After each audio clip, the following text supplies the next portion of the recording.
Grammar just basic, तो basic grammar ही पढ़ना, हम लोग को ज्यादा डीप में नहीं जाना है। पता चला पढ़े जा रहे खत्म ही नहीं हो रहा है। अरे अंग्रेजी का बहुत ज्यादा है, इसको आप पढ़ोगे अगर ग्रामर का रूल तो पढ़ते रह जाओगे, फिर कभी बोल नहीं पाओगे।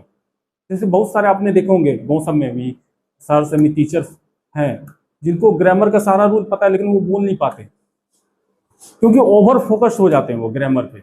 हम लोग को ऐसा नहीं करना है, जो काम का चीज है वो पढ़ेंगे। जैसे थोड़ा बहुत हम लोग सब्जेक्ट वर्ब ऑब्जेक्ट के बारे में जान लेंगे, उसके बाद पार्ट ऑफ स्पीच पढ़ लेंगे, टेंस पढ़ लेंगे, मोडाल्स पढ़ लेंगे, प्रीपोजिशन पढ़ लेंगे, कंजंक्शन पढ़ लेंगे, पंचुएशन मार्क्स के बारे में जान लेंगे, क्योंकि वो बहुत जरूरी होता है। मैं वो क्यों जरूरी होता है मैं आगे के स्लाइड में बता रहा हूँ आपको, ठीक है। तो जितने भी इंपॉर्टेंट ग्रामर के कॉन्सेप्ट है वो हम लोग कवर करेंगे यहाँ पे, तो आपको निश्चिंत रहना है, सब कुछ यहाँ पे बताया जाएगा, ठीक है। अभी हम लोग देखते हैं कि एक छोटा सा पंचुएशन मार्क कोमा का अगर हम यूज करते हैं और उसी सेंटेंस में अगर हम यूज नहीं करते हैं तो कितना फर्क पड़ जाता है मीनिंग में। तो सबसे पहला सेंटेंस आप देखो यहाँ पे, लेट्स ईट की, तो इसका मीनिंग देखो आप, चलो खाना खाएं बच्चों।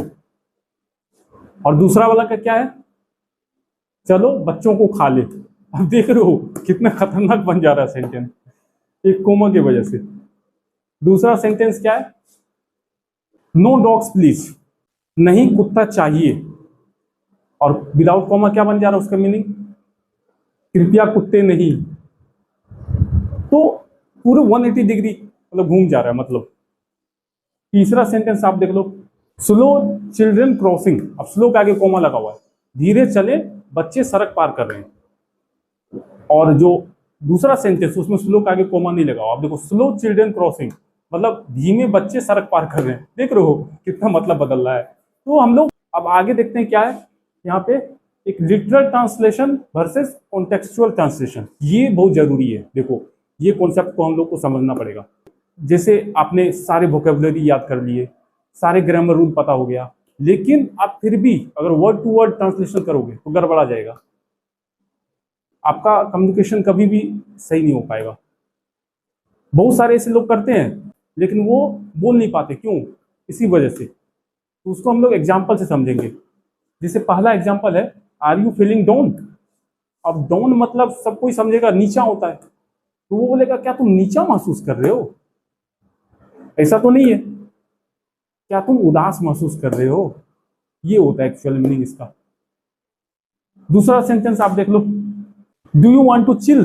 अब चिल मतलब ठंडा होता है, क्या तुम ठंडा होना चाहते हो, ये होगा मतलब, बिल्कुल नहीं होगा ये, क्या तुम थोड़ा आराम करना चाहते हो, ये है एक्चुअल इसका मीनिंग। तीसरा देखो आप लोग, आई एम फीलिंग ब्लू। ये सेंटेंस बहुत ही मतलब कॉमनली यूज किया जाता है, कहीं पे भी टीवी शोज में देख लो आप या फिर मूवीज में। तो मुझे शुरू शुरू लगता था ये क्या बोल रहा है, मतलब आई एम फीलिंग ब्लू, मैं नीला महसूस कर रहा हूँ। ये एक्चुअल ट्रांसलेशन इसका नहीं है, इसका एक्चुअल मीनिंग है मैं दुखी हूँ। तो आप लोग भी धीरे धीरे कैच करोगे, तो इसमें थोड़ा समय लग सकता है लेकिन परफेक्शन आएगा, आप टेंशन मत लो। देखो अगला सेंटेंस है, यू आर वेरी हॉट, तुम बहुत गर्म हो। ये तो नहीं होता इसका मतलब, इसका मतलब होता है तुम बहुत अच्छी लग रही हो। लेकिन हम लोगों को शब्दों का चयन ध्यान से करना होगा। इंडिया में देखो क्या होता है ना, हॉट का मतलब थोड़ा सा डिसरेस्पेक्टफुल माना जाता है।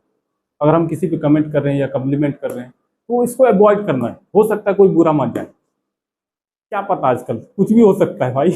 लड़की लोग का दिल बहुत कठोर होता है, भूल में मत रहना।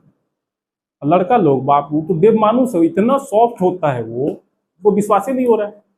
अब देख लो ट्रेन में अगर कोई लड़का लड़की सफर कर रहा है मान के चलो, और लड़की को थोड़ा सा झपकी आ गया और उसका सर लड़के के कंधे पे चले गया, वो बेचारा को अगर बनारस उतरना होगा तो पटना जाके उतरेगा, लेकिन तब तक उसको मतलब वो चाहेगा कि इसका नींद खराब ना हो, पूरा स्थिर रहेगा, थोड़ा सा भी इसको दिक्कत नहीं होना चाहिए।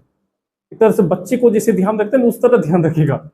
लेकिन वही लड़की देख लो, अगर आपका मिस्टेक से सर चले गया उस पर तो वो ऐसे भड़केगी, पहले तो आपको ऐसे तरह उठाएगी, ये क्या है, what is this, you have no manners, this is not your bed, behave yourself, पूरा हल्ला कर देगी, पूरा बोगी वाले को बुला लेगी। और ज्यादा आप नौटंकी कीजिएगा तो पुलिस वो बुला लेगी, दिक्कतें हो जाएगा। देख रहे हो कितना कठोर है ये लोग। तो बच के रहना है, ठीक है। आगे देखते हैं क्या है। आई एम फॉलिंग फॉर यू, इसका मतलब ये नहीं हुआ कि मैं तुम्हारे लिए गिर रहा हूं, इसका मतलब हुआ मैं तुमसे प्यार करने लगा हूं। लेकिन अगर आप मान के चलो किसी लड़की को मैसेज करते हो कि I am falling for you, I think we should go on the date, और वो पापा की परी निकली, तब बहुत खतरनाक रिप्लाई आ सकता है उधर से। वो ऐसा भी बोल सकती है कि झूठ क्यों बोल रहे हो, तुम तो पहले से गिरे हुए, मेरा बहाना क्यों बना रहे हो।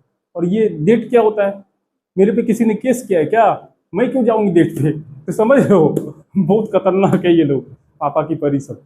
बच के रहना है तुम लोग को। ध्यान दो, पढ़ाई पे ध्यान दो।